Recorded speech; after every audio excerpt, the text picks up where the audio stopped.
Welcome. We are going to cover a few assignments today.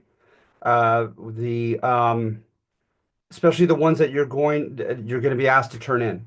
All right. The War for Independence I've gone over already by way of a video, and the next one chronologically would be turning to a republic. But I'm not asking you to turn that in. I'm asking you to read it and study it for test two. And then the one after that is the Constitution, and I ask you to read it and study it for test two as well. And then Great Man History of the Early Republic, I ask you to turn that in along with the War for Independence on the 18th of March. All right. Moving to this, the first one, the next two that we're going to cover, you don't have to turn them in. Okay. Um, but I would definitely read them. So the first one, right? This is a very old thesis. Many topics have faced revision after revision as far as a new cutting edge thesis, and this seems to be an exception to that rule. This thesis has held very well through the test of time, and perhaps because there's just a lot of evidence to support it. All right, and so that is that the founding fathers were in a bit of an enlightened and libertarian chapter in their history while they were fighting against Great Britain in the War for Independence. So you have evidence in here of them, a few states taking a stance against slavery, mentioning popular sovereignty and the social contract, having bills of rights with the notion of natural rights to be protected and the government to be our servant and our master. You also had a deliberately weak and decentralized confederation that was established, known as the Articles of Confederation. It did not even have a chief executive. We wanted nothing that was tantamount to a king or queen. And it was very difficult to pass laws and deliberately made such because they wanted it inefficient, because arguably, their primary concern was preventing tyranny, right? And the Third Reich, right, Nazi Germany was very efficient. So at any rate, what happens is the conservatives as well as the liberals amongst the intelligentsia who had been educated with the classics and so forth. They had read denunciations of democracy. Remember, demos are the common people in Greek, ruled by the common people. They tried it in Athens under Pericles, and it ended a bit chaotically. All right. And to people like Aristotle and Plato, that was no surprise that the average person lacks the moral and the intellectual qualities to rule well, to rule wisely and virtuously. It was no surprise to them that democracy ends up in a chaotic state. And then there's usually a demagogue who's able to manipulate the uneducated people, and it leads to tyranny. All right. When they looked at this confederation, it was quite democratic. And you have the main piece of evidence for it are debtors' rights. A lot of citizens of the states push to have stay laws and to buy themselves extra time to pay back their debts. And they put pressure on their elected reps to do such. But they did it in a very irresponsible fashion. They wanted money to be printed because that helps debtors and is to the detriment of the creditors who had lent them the money to begin with. They were acting quite stereotypically in a negative fashion in the very way that critics of democracy said the common people would behave. That they'd worry about achieving socioeconomic ascendance to try to enrich themselves, and they would do it to the detriment of the economy of their entire state. And that's what seemed to happen in one state after another with this somewhat democratic rule of this confederacy. And then in the confederacy, they tried it in Scandinavia, they tried it in the Netherlands, they tried it in the Italian city states. And oftentimes, historically, it had been quite hyper decentralized states at each other's throats, fighting with one another, not sufficient unity, etc. The common complaint amongst the conservatives was that we were becoming a byword to Europe, that we were becoming a joke and shameful. Virginia and Pennsylvania fought over frontier land. Um, New Jersey and New York had commercial and tax wars. They were at each other's throat. There was a faction of cod fishermen from New England, and they were for the Spanish decision to shut down the Mississippi River. Spain was granted the Louisiana Territory from France at this time for helping France help us, and so that harmed much of the economy, shutting down the Mississippi, but the cod fishermen didn't care because it was shutting down their competitors, competitor fishermen. And so that was just one more example of people acting very selfishly on behalf of their own faction. And remember, a faction is a group that shares the same self-interest and or the same ideology, and they're at each other's throats. And so Washington thought it was a byword. So did Hamilton. He thought that this government was becoming somewhat of a joke. None of the states were willing and able to pay off their debts, not only internally to their citizens, but also to um, bigger entities outside their states. And so that was a mess as well. There were some droughts and some poor harvests that just exacerbated everything. And it all was looking quite dismal to especially to the conservatives. But the argument is that even the liberals, right? Um, Even the liberals like Thomas Jefferson, he went to France. He kind of stayed away from the controversy when it came down to it of scrapping this Confederate government and establishing something that was more centralized, less democratic, the republic that we have now. So at any rate, the conservatives were able to say, according to this thesis, I told you so to the libertarian liberals who wanted government like this, highly decentralized, relatively, compared to the past, democratic. And so they met in Annapolis, not a good showing.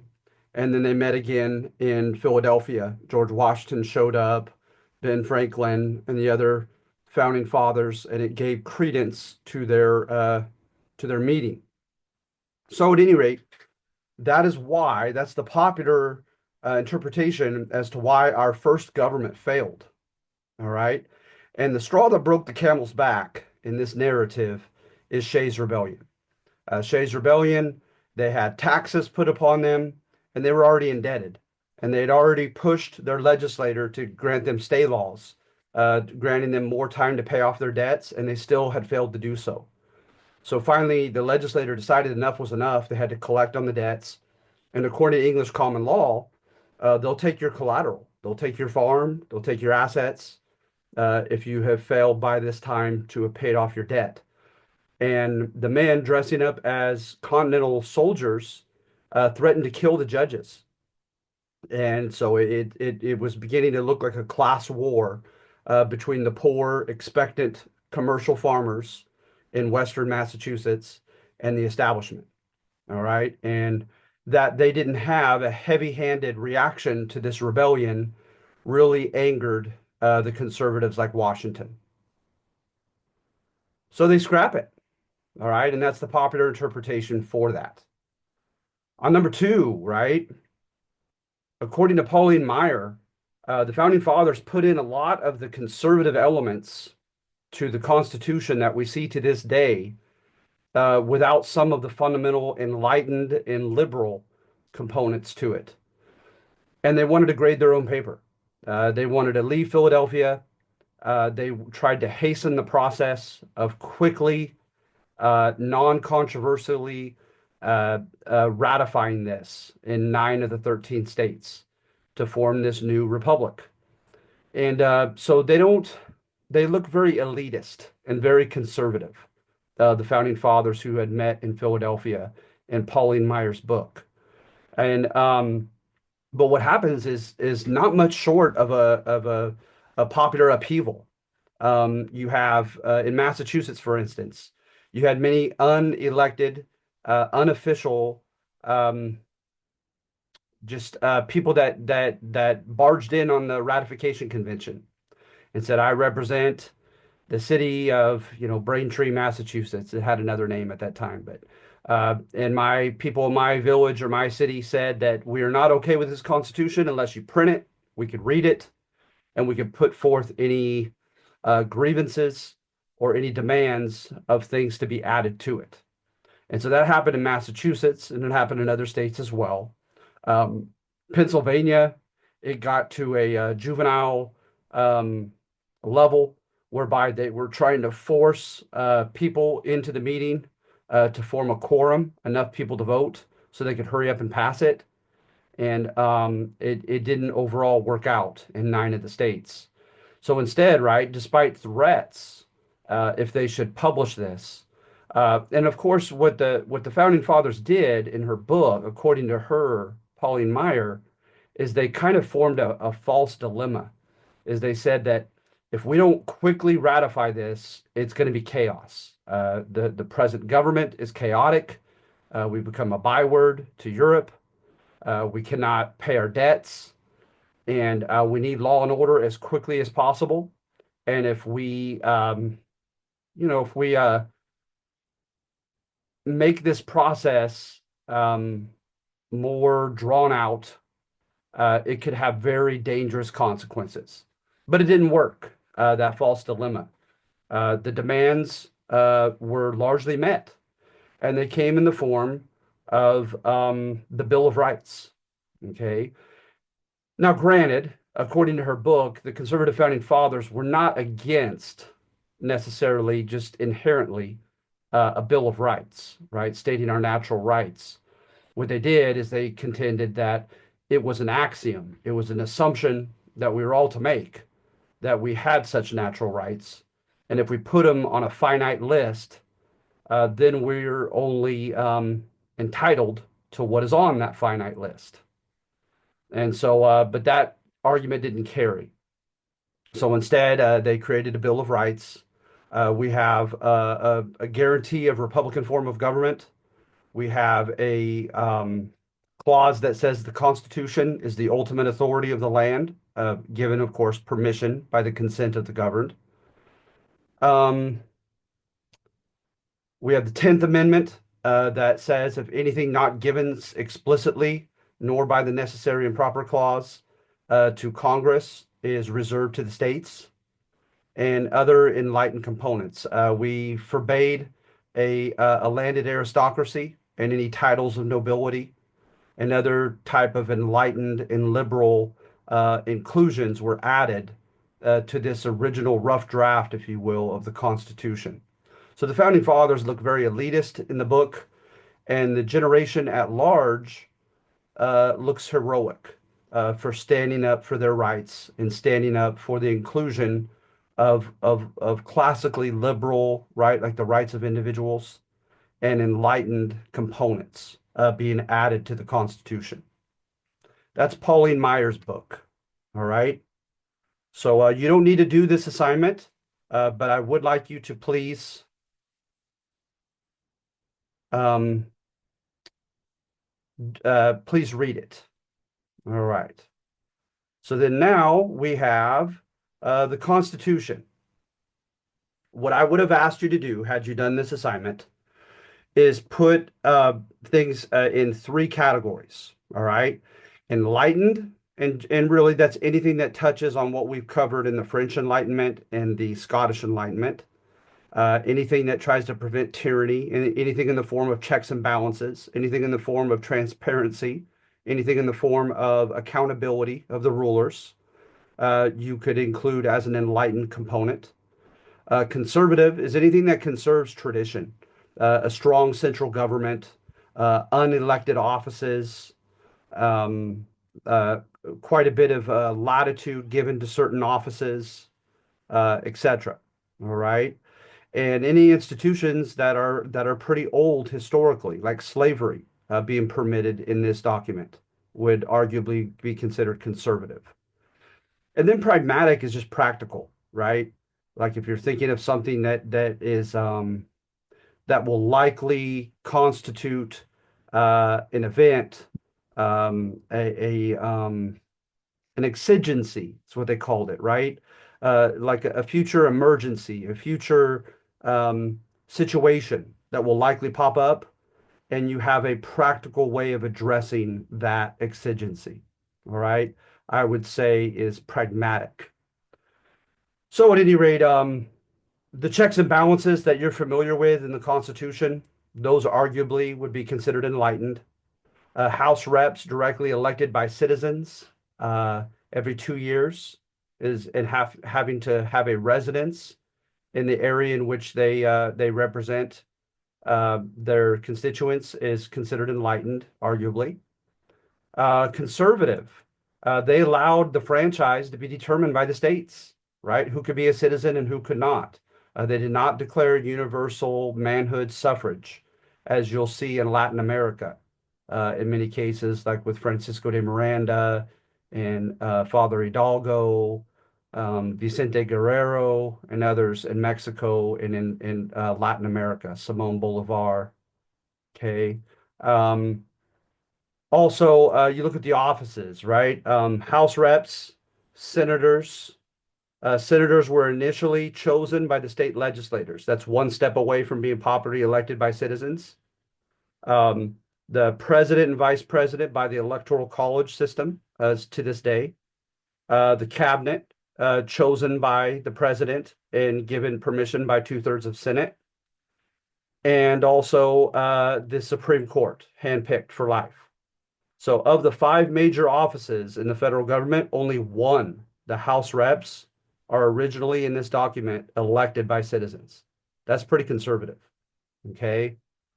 Look at the preamble, the reasons for constituting this government are pretty conservative. Ensure domestic tranquility, provide for the common defense, promote the general welfare. Not until the very end, it says, then secure the blessings of liberty. Finally, we have an enlightened reason for devising this new government, this new republic, okay, like Rome's. Uh, People happen to be a certain age, a certain number of years a citizen of their state to run for office has been considered by many of my students a pragmatic um, factor, but that's up for argument. In the case of vacancies, other elections to put in a substitute might be considered pragmatic. And then going on to Article 1, Section 8, right? A lot of these I've had students consider pragmatic, but at the same time, you could argue that they are conservative because they're giving Congress, the central federal government, a lot more power than it had under the Confederation. All right. So the obvious stuff, right? To regulate interstate trade, regulate trade with foreign nations, to regulate trade with the native tribes. Notice the native tribes are separated. Notice when they determine how many reps you could have, one rep for every 30,000 civilians. They only count slaves as 3/5 of a person. There is a fugitive slave clause further in here, which would definitely be considered conservative to a lot of people. To establish post offices, right? Laws on inventions and bankruptcies might be considered pragmatic. To raise and support an army, to put down insurrections, to declare war might be considered pragmatic. Again, it might be considered conservative that the federal government can do all this. And then look at the last one, to make all laws which shall be necessary and proper for carrying into execution the aforementioned powers. So that's known as the elastic clause. You could stretch it. If you can connect it to anything above on this list as necessary and proper to do so, it gives more latitude to the central government, right? So that by many people is considered conservative. And of course, the main example you have right off the bat with that is Alexander Hamilton's controversial Bank of the U.S. Nothing in here says that he could have done that, but because he can tax, the federal government can tax and can regulate interstate trade, etc. They argued to the Supreme Court that it was necessary and proper to have a national bank, and it worked. All right. The right to have habeas corpus, to have your body present when you're convicted of some, or when you're summoned and in charged with a crime, is considered enlightened, right? No title of nobility shall be granted by the U.S. nor recognized by a foreign country. Number 8 is considered enlightened by many. Section 10 is considered conservative to many people, saying explicitly what states cannot do because it's the reserve of the federal government to be able to do so. And remember, the word federal implies a balance between the central government having certain powers, the states and local governments having concurrent powers or like powers, and then the 10th Amendment reserving whatever has not been mentioned to the states and the local governments. That's the federal part of our constitutional republic. And remember, republic, they kind of go by what Aristotle said. It's a mixed government. It has elements of a monarchy with a chief executive, it has elements of an aristocracy, aristoi meaning the best in Greek, like the Supreme Court justices and cabinet members who are not elected, supposed to be the best at their job, and then elements of a democracy for the demos, the people. All right, so let's see here.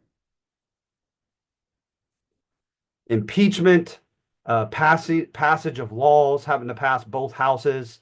The president has 10 days to veto or sign the laws into effect.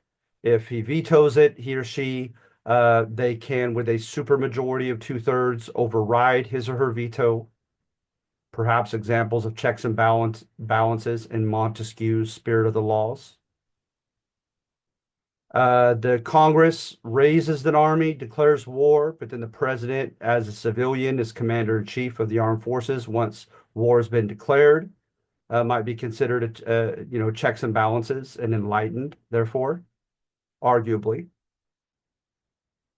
State of the Union, Section 3, that's meant to be just, the president giving context to the legislator, the national legislator of Congress, to help them make wise decisions in their laws. And of course, that has evolved, right? Like with Teddy Roosevelt and others later on, kind of putting a lot of pressure and even demands upon Congress to pass certain laws in certain areas during his State of the Union address. The judiciary, Section 2, is what they are supposed to have jurisdiction over, and they're supposed to see cases of that sort between citizens of one state and another, between a state and a citizen of another state, between a citizen and a foreign country, et cetera, et cetera. Okay, an ambassador. Um, and then in other cases, right, the Congress shall make the subordinate court systems, like the appellate system, and appealing up to the Supreme Court. If it's not under Section 2, they have latitude to say no and throw it out if they want to see and deal with a case or not. Okay, dealing with treason might be considered conservative.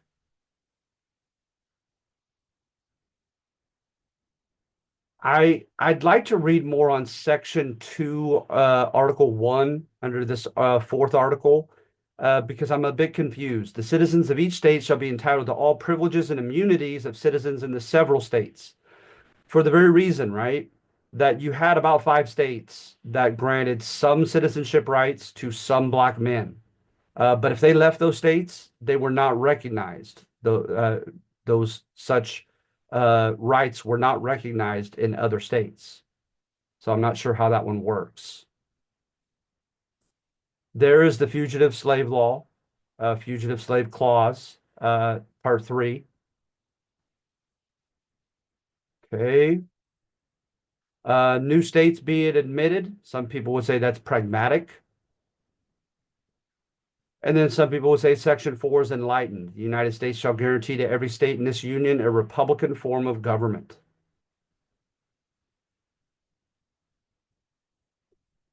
This would arguably be considered conservative Article 6, all debts contracted and engagements entered into before the adoption of this Constitution shall be equally as valid against the U.S. as under the Confederation. So if you owed somebody money, you still owed him money. If you're under some type of labor contract, slavery, indentured servitude, you're still under that labor contract. That helped out the wealthy. All right. And then you have the amendments. The first one, I think of Voltaire, freedom of conscience, freedom of the press, freedom of religion, freedom of expression, the right to bear arms, the libertarian Scottish Enlightenment, the Second Amendment. Not having to quarter soldiers doesn't seem relevant today, but it was very relevant back then. The fourth through sixth or seventh amendments pertain to due process for suspects. Right. And then, like I said, Article 10, whatever has not been delegated to the federal government at the federal level, nor prohibited to the states, are reserved to the states respectively, or to the people. Arguably enlightened. All right. So at any rate, you have that.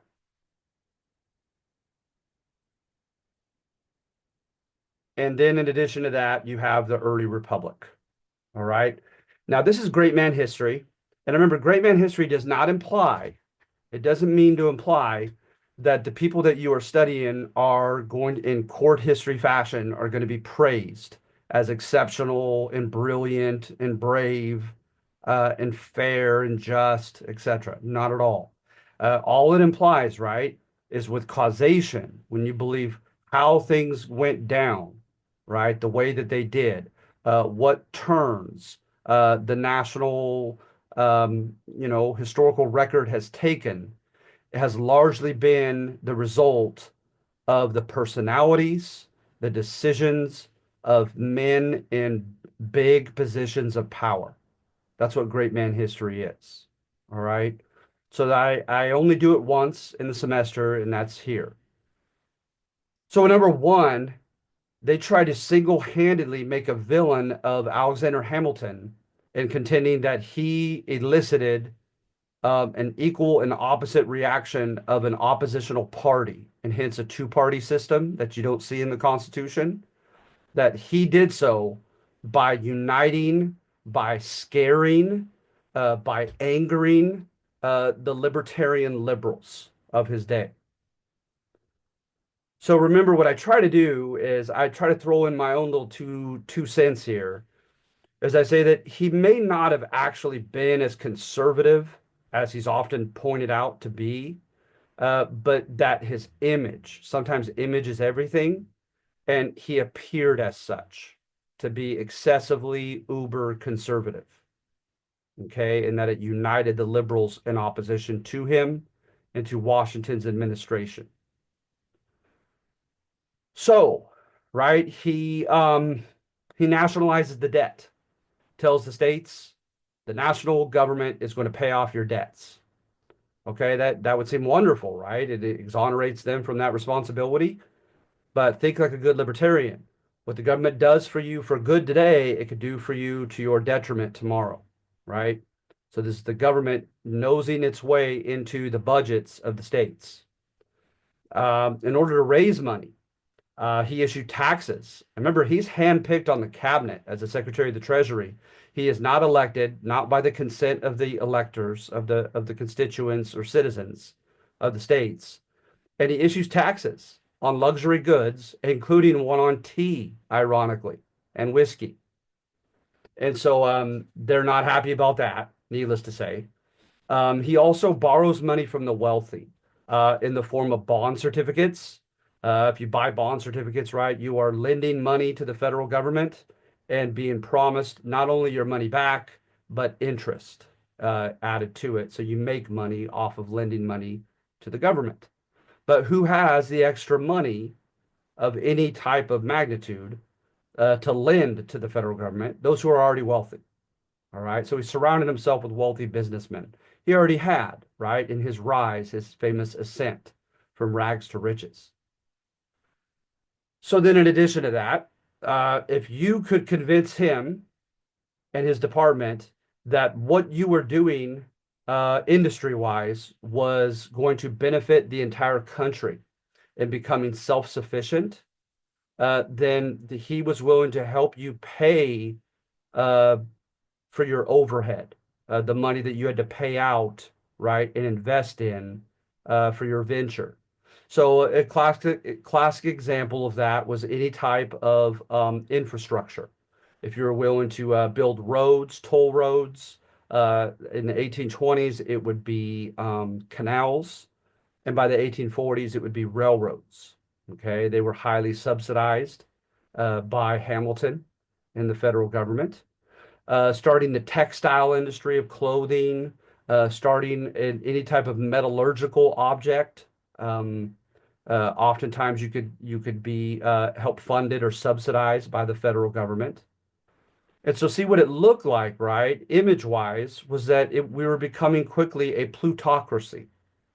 And remember, in the Enlightenment, Adam Smith stressed a laissez-faire capitalist economy, with the government having its nose out of the economy. And we truly did not have a laissez-faire, arguably ever, economy, right, as a capitalist country. We had the government's nose in it, directing and leading and subsidizing, etc., from the very beginning with Hamilton. So it looked like a plutocracy, like it was ruled by the wealthy in cahoots with the federal government. All right, big business and creditors and lenders and bankers, etc. He establishes the bank. Two of the five leading executives are private bankers, and three of the remaining five were government bureaucrats. And note who had a national bank and subsidized people and tax them without parliamentary's consent. Great Britain.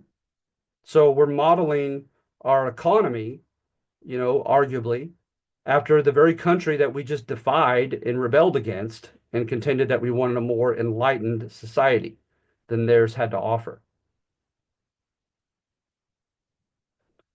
So there was a whiskey rebellion, and Hamilton raised a bigger army than ever existed, arguably, under the Continental Army to squash these poor American rebels. And that did not go well for his public image. All right, one more thing that kind of damned him. But note in his defense, okay, yes, he did mention liken the president to a king. He did bring up the option of the president serving for life, but he still wanted a Republican form of government. He still wanted an elected House and an upper legislator to balance it. He still wanted, like I said, a Republican form of government. He was an abolitionist against slavery. He was really not that far to the right. When you think about like when the Gironde controlled the French Revolution and those who wanted tradition and old historical legacies to stay intact sat on the right wing of the Estates General. He was not really that far on the right wing. But again, he looked as such, right? And then when they used that controversial clause, the necessary and proper clause, to allow for his controversial U.S. bank to come into fruition, that was just one more thing that made him look uber conservative. So it causes an equal and opposite reaction. And a guy who's going to jump ship from the conservatives to the liberals was the guy who wrote much of the Constitution originally, and that's James Madison. He's going to team up with the liberal Jefferson against Hamilton, his former ally. Then number two, David McCullough on President John Adams. What he states basically, right, is John Adams' failure to become reelected and hence becoming, as our second president, our first one-term president, was a result not of vices, not of ignorance, okay, or a poor ruling, but came from being too independently minded. So he turns his failure, right, John Adams' failure into a compliment and saying that this man was too honest for his own good. He was too independent minded for his own good. And he therefore alienated both the liberals and the conservatives. And he was punished for it by losing re-election against Jefferson. All right. So, for instance, the French Revolution occurs, right? And when you look at the rights of man and citizen, the Declaration of Rights of Man and Citizen, it looks as if the French Revolution, especially after right at the end of the rule by the Gironde, and it began to be led by the Jacobins, right? It looked as if they were trying to genuinely implement the French Enlightenment uh, more thoroughly than we ever did in our so-called American Revolution. All right. They outlawed the aristocracy and made enemies of the state, of the aristocrats. They declared year one of reason and went against the Roman Catholic Church as the official church and against Christianity. This is pretty hardcore. They declared, class warfare with their kind of kangaroo trials of the aristocrats and their public beheadings. They dabbled with land redistribution, but to John Adams, right? They went too far. They were too excessive, especially in their attack against the Catholic Church, because John Adams was a self-described Christian, and so their leader, Robespierre, Danton, they end up getting killed themselves. The revolution kind of somewhat swallows itself. And after a brief interlude of chaos, Napoleon takes over. And it's kind of like enlightened despotism. He crowns himself emperor, ironically, but yet his Napoleonic code was quite enlightened. All right.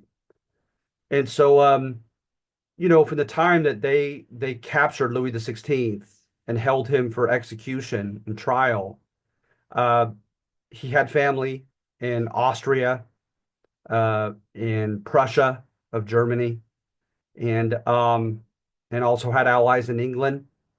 And so they're going to gang up against the French Revolution.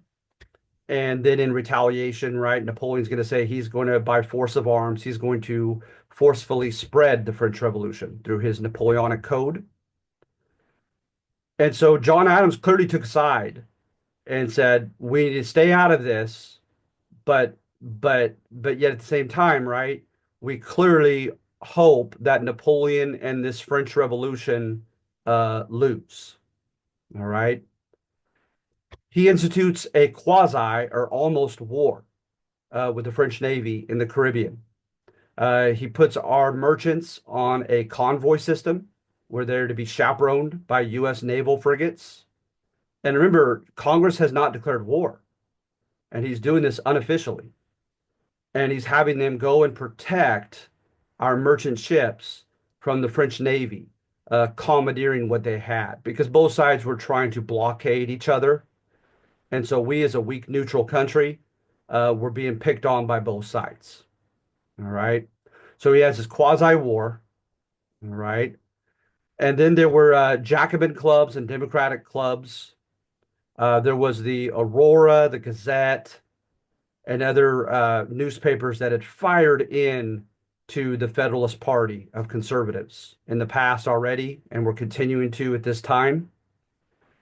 And so, very controversially, uh, the Congress, run by the Federalists, the party of John Adams, uh, pass a couple constitutionally dubious laws.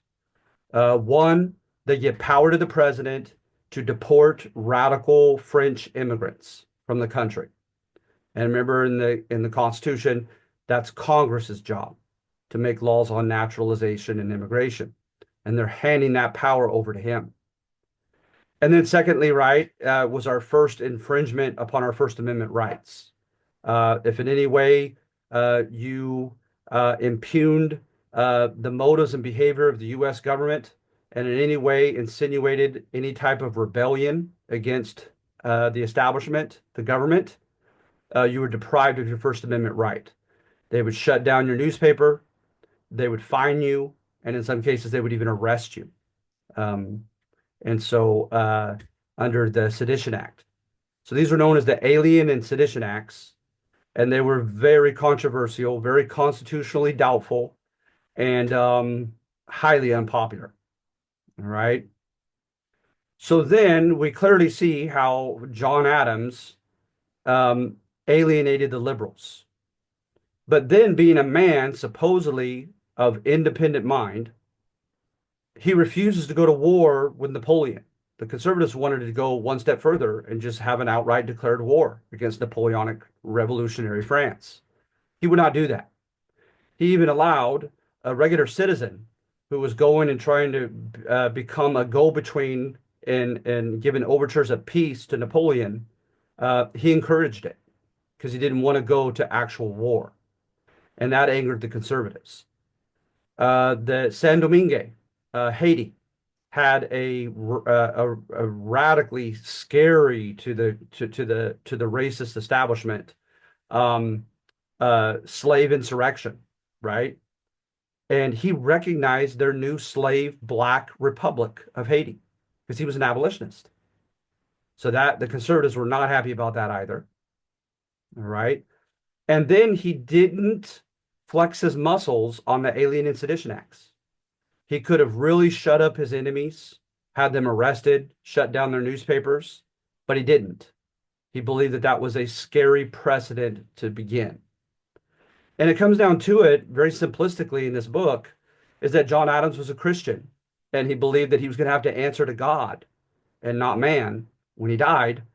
And so he tried to make the right decision, regardless of whether it was on the platform of the left or the right in any given situation. So being independent minded as such, he made enemies on both sides of the political spectrum. And therefore, because of that virtue, he lost re-election. I thought it was an interesting thesis. That's our second president. The third one comes from American political tradition by Richard Hofstadter. This guy wrote in like the 50s and 60s, and he's still highly quoted. Such was the respectability of his writings. He's far from considered kind of, passe in historiography, in the writing of history. But what he does, right, is he shows a psychological take on Thomas Jefferson. He contends that Thomas Jefferson, in a nutshell, especially reading the enlightened works as an educated man, became conscience-stricken and insecure, and even feeling great feelings of shame and guilt over his aristocratic origins tied to his mother and his mother's Randolph Scottish family. His mother supposedly married down to a common aspiring cash crop farmer, but at one time was just a regular subsistence farmer growing his own food, and that's Peter Jefferson. And he always felt like in the eyes of his commoner father dad, he was nothing but his spoiled Randolph son. And so that there's a great sense of like deflection and compensation, whereby Thomas Jefferson is going to try to convince himself, convince his father, long after his father dies, that he's no Ancien regime aristocrat, but he is a Republican with a little r, right, for a Republican form of government, like an old Roman, and a Democrat and champion of the common man, like his dad, Peter Jefferson. So when he gets into office, he does symbolic things. He dresses very unkemptly. He walks and refuses to take a carriage to the White House when he's inaugurated. When he invites people of note to the White House, he also invites poor neighbors in the Washington, D.C. area, and sometimes would ignore the well-connected, wealthy, and powerful guests and spend more of his attention and time on the poor neighbors. Right? Almost as a form of like passive aggression because he hated the way that his mother's parents had lorded their aristocratic origins over their son-in-law, but he didn't have the guts to stand up to them. So now he's doing it in a passively aggressive way when he becomes president, trying to convince himself, others, as well as his late father, that he is a man of the people. I thought that was a fascinating chapter in that book. And then number 4, Jefferson felt compelled by circumstances beyond his control to violate his own rhetoric. You find with Thomas Jefferson, you also find with William McKinley, and you also find with Woodrow Wilson a lot of very stark contradictions between their rhetoric, like what they preached, and then what they actually did as president. So the easy route to take, right, is to just call them a hypocrite, is to say that power and age caused them to grow more conservative and power hungry and cynical, etc. But not Alan Brinkley. Alan Brinkley states that kind of along the image of Hofstadter on the one before this, that Thomas Jefferson was incredibly non-confrontational. Now, you put him in a room by himself and give him a quill pen and a parchment paper, he would tear into anybody. But you put him face to face, right, in a real life situation, he folded quite often. Very timid, very non-confrontational. So at any rate, he runs with that image of him in his book. And he says that Jefferson would have loved to uphold his own rhetoric, but time and again, he ran into circumstances that felt bigger than himself, and he had to make a decision not to be any longer idealistic and wanting to improve the world, as in some of his early writings, but to become pragmatic, to become practical, and do what yielded the best, most beneficial, practical results given the circumstances. All right, that's his thesis. And he gives example after another. So he states, right, Jefferson would have loved a crusade against ignorance, as he called it, a public educational system. But that didn't work out because that technically, right, is not in Article 1, Section 8. It wasn't connected by the Elastic Clause. So therefore, it was up to the states. And many of the people in the states who are well-to-do were not willing to pay a tax to allow their poor neighbors' kids to compete with their well-to-do children and getting a like-minded education. So that didn't seem to work well in educating the Republic. Then he also hated Hamilton's system, but he sent his Secretary of Treasury on a tour, and he comes back, this French, liberal, and he comes back and tells Jefferson, we can't touch it. There are too many loans out to too many businesses. There's too much money out there owed by others, etc. It will have a catastrophic effect if we just cut off Hamilton's bank and system. We have to let it survive and continue to do its thing. So he not only capitulated and gave in to Hamilton's system, but he worked with it. The famous Cumberland Road, right? The first nationally subsidized road, and it was ironically subsidized by the administration of the libertarian liberal president, Thomas Jefferson. All right. So at any rate, that's one more example of such. And then he, in his Declaration of Independence, he wrote that one reason for which kings acted unjustly and autocratically was when their egos were wounded by some international affair. They would send young boys to their deaths to fight in their stead. And he was showing how that was clearly unjust and inhumane. Well, the Barbary pirates of the Mediterranean from Tunisia. Sorry about that with my dogs. My son's coming in. But the Barbary pirates were extorting American merchants in the southern Mediterranean, and in some cases taking them as hostages and selling them as slaves in the Istanbul market of slaves. So he contended that this could not remain and that he needed a way to ensure that we could get off of Hamilton's system and not have to be in debt. And so he contended with economic reasons as well as philosophical ones, how this could not continue to occur.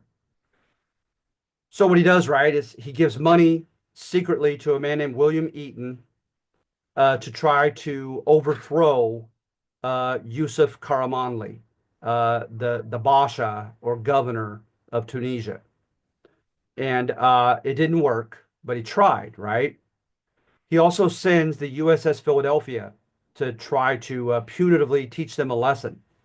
But instead, it gets grounded on the beach, and the naval cadets are captured as prisoners of war and held for ransom. Then and only then does Congress find out what President Jefferson had done. And they were furious and felt let down and felt like that was hypocritical of him. Because remember, as a liberal libertarian, Jefferson contended that if the Constitution does not explicitly state that a given politician can do something, then he cannot do it. And here he was acting as commander in chief, even though an army had not been formally raised, nor a war formally declared by Congress first. So one more violation of his own rhetoric. But again, he contended, right, that there were practical reasons for this. So by the way, after their shock and anger, Congress will get something close to a declaration of war known as the Barbary Coast War. And they will send other naval frigates there to capture and rescue the prisoners of war from the USS Philadelphia. All right. And then, of course, the Louisiana Purchase.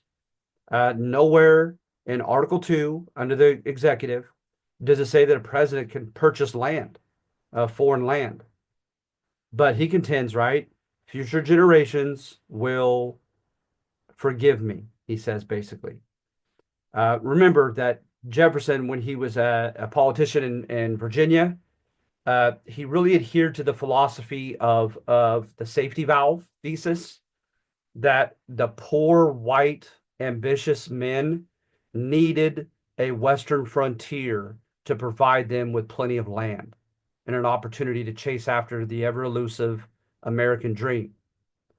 So he knew he was opening up tons of future land grants to poor white American men in purchasing this land.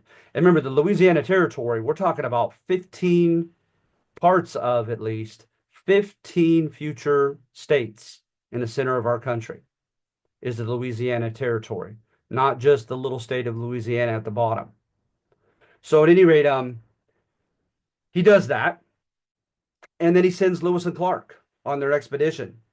And this is a bit simplistic, but Lewis, Meriwether Lewis, arguably personified the intellectual curiosity of Jefferson. He wanted to know what kind of land he was buying.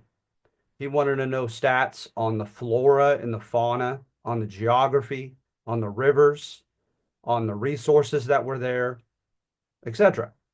So Meriwether had scientific equipment, etc., right? But arguably Clark acted a bit more like a military spy, given numbers of Native American tribes and which tribes likely they were going to have to fight to take the land from. or to make compromises with over the land and what their military powers were or were not. And so that shows a more kind of devious, acquisitive side to Thomas Jefferson, right? And that there was a side to him that was a bit of a demagogue that wanted to offer in return for the votes of the poor white men of the South, offer them other people's land, namely, right, Cajuns, Creoles, Spaniards, and Native Americans' lands in Louisiana. So then, in addition to that, lastly, a big instance of violating his own rhetoric was in slavery, right? When he was young, he kept correspondence with a French friend, and that correspondence was eventually printed by his friends into a book called Notes on the State of Virginia. And he tore into the slave owning class, tore into the institution of slavery, right? And how unjust it was. Contended, right, that owning a slave, and especially trying to have a love affair with a female slave, that what you're doing is you're making sycophants of the slaves. And remember, a sycophant is like a courtier back in Europe. It's someone who hangs out with a king and is always dishonest, always ever flattering, and is in a position of complete dependence upon someone else in need of that person's favors. Okay. And he says that that's not good for a republic. It creates a tyrant out of the slave owner who's living in denial, and it creates sycophants out of his slaves, which is not good for a republic either. So what does he do? Is he keeps 160 odd slaves for the rest of his life, doesn't even free them at death. Now, is he indebted? Is that debt going to affect his daughter? Yes, that is true. And that is the reason for which he said he kept the slaves, gave them to her so she could sell them and get out of debt. But still, right? This guy's violating his own rhetoric. Did he have a reputation for being kind as far as not whipping his slaves, as far as going out and working and developing a rapport with his slaves, especially their little mini nail factory that they had there at Monticello? Yes, yes. Um, did he try to avoid selling family members apart from one another? Yes, he did. All right. And so he argued that if he were to sell his slaves, they'd go to someone who was nowhere near as enlightened and benevolent of a planter as he was. So it was a lesser evil for them to just stay under him because he treated them like family. All right. And then the whole idea of having a sycophant of a slave, right? He somewhat hypocritically develops a love affair with Sally Hemings, one of his slaves. And he has 4 children with her. The one there to the right is Eston, and Eston was the one to have been most biologically similar to his father, Jefferson. Similar tastes, similar personality, similar looks, with obviously darker skin, and so forth. Well, one of his trips that he takes, he likes to take to Paris, etc., with Sally. She gives him an ultimatum. And she says, I'm not getting back on the ship and I'm not going back to the US, back to Virginia with you to Monticello, unless you promise me that you're going to free our kids. So he promised her. All right.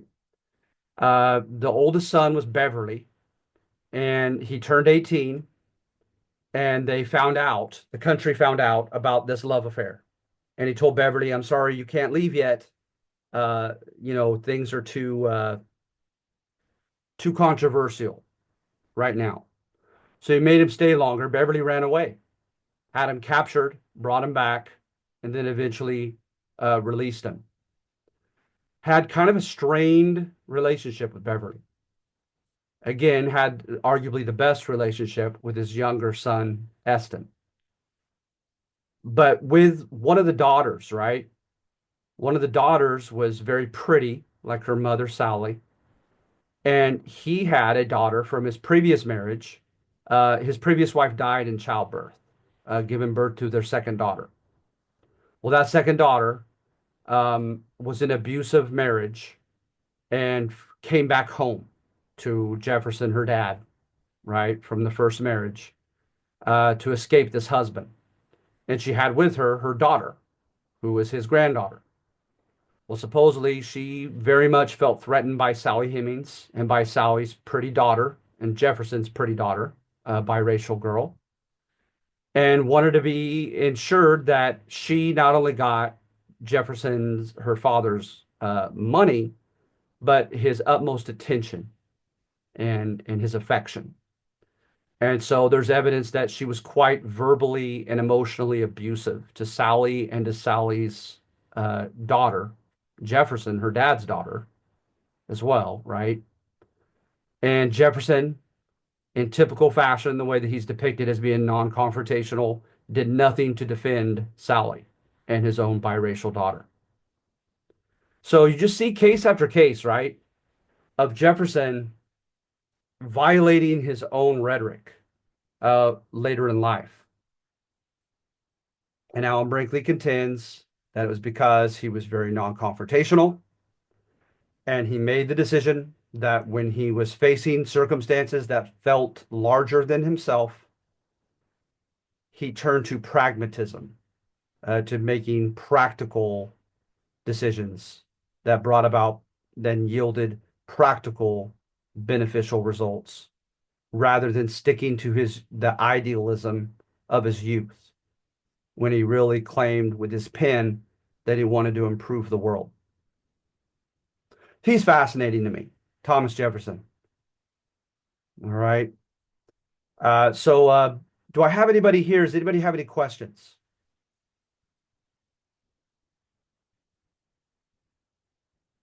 All right. You guys have a good week, and I will send you an announcement regarding that which is due and when. All right. Thank you.